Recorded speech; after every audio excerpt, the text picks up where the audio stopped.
Passionately गेले अनेक वर्षापासून त्याच्या डोक्यामध्ये एक उत्तम मराठी फिल्मच करायची असं होतं.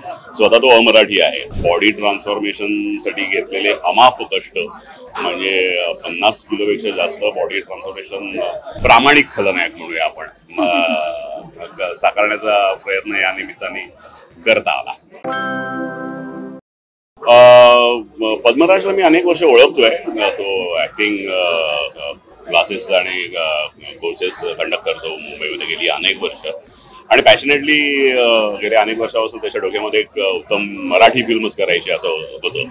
स्वतः तो अमराठी आहे, पण अपब्रिंगिंग त्याचं सगळं आणि करिअर सगळं मुंबईत झाल्यामुळे त्यांनी असा निर्णय घेतला की आपण याच भाषेत फिल्म करायची आणि एक अभ्यासपूर्वक व्यवस्थित अभ्यास करून खूप पॅशनेटली ही फिल्म त्यांनी केलेली आहे. मला असं वाटतं की तो स्वतः साऊथ इंडियन आहे. अख्खं युनिट सुद्धा या फिल्मचं साऊथ इंडियन होतं. बालक जे आमचे DOP होते ते मल्याळम मधले श्रेष्ठ म्हणजे त्यांची ब्लॉकबस्टर फिल्म आहे ॲज अ डिरेक्टर म्हणून. त्यामुळे अप्रतिम टीम त्यांनी निवडली होती.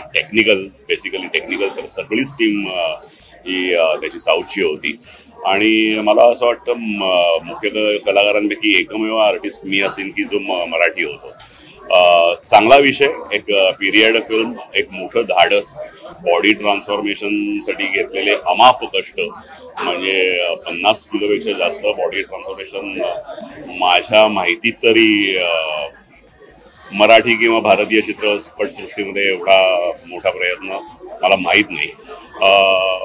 पण ओव्हरऑल एक अत्यंत प्रामाणिक प्रयत्नातून साकार केलेली ही कलाकृती आणि त्याच्यातलं एक कॅरेक्टर आपल्याला प्ले करायला मिळणं हे चांगलं असतं. कारण ऍक्टरसाठी तसं बघायला गेलं की नवीन प्रोजेक्ट नवीन मंडळींबरोबर काम करणे एक वेगळ्या प्रकारचा जुगार असतो की बऱ्याच वेळा तुम्हाला गोष्ट खूप चांगल्या पद्धतीत इम्प्रेस करते पण एक्झिक्युशन फसतं, त्यामुळे प्रोजेक्ट सफर होतो. अशा अनेक गोष्टी होतात. पण याचं ज्या पद्धतीत त्यांनी सगळी गोष्ट सांगितली आहे, ज्या पद्धतीत त्यांनी टेक्निकली ती एक्झिक्यूट केली आणि एक वेगळा आणि प्रामाणिक प्रयत्न असं म्हणायला नक्कीच हरकत नाही आणि एक चांगली कलाकृती या निमित्ताने प्रेक्षकांच्या भेटीला येईल असा विश्वास आहे. आता त्या जर ट्रेलर आपण जर बघितला असेल तर तो काही फार बऱ्या प्रवृत्तीचा माणूस नाही हे लक्षात येतं.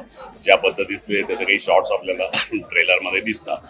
तर त्यामुळे ती थोडी म्हणजे ती निगेटिव्ह भूमिकाच आहे. ट्रेलरमधनं ती प्रॉपर तशी रिफ्लेक्टच होते. पण निगेटिव्ह भूमिकांमध्ये जसं मी मगाशी म्हणालो जसं की बऱ्याच वेळा खूप तो स्टायलाइज्ड होण्याचा किंवा मेनस्ट्रीम मराठी सिनेमामध्ये किंवा व्यावसायिक सिनेमामध्ये खलनायकाचं हळूहळू एक कॅरिकेचरच होऊन जातं.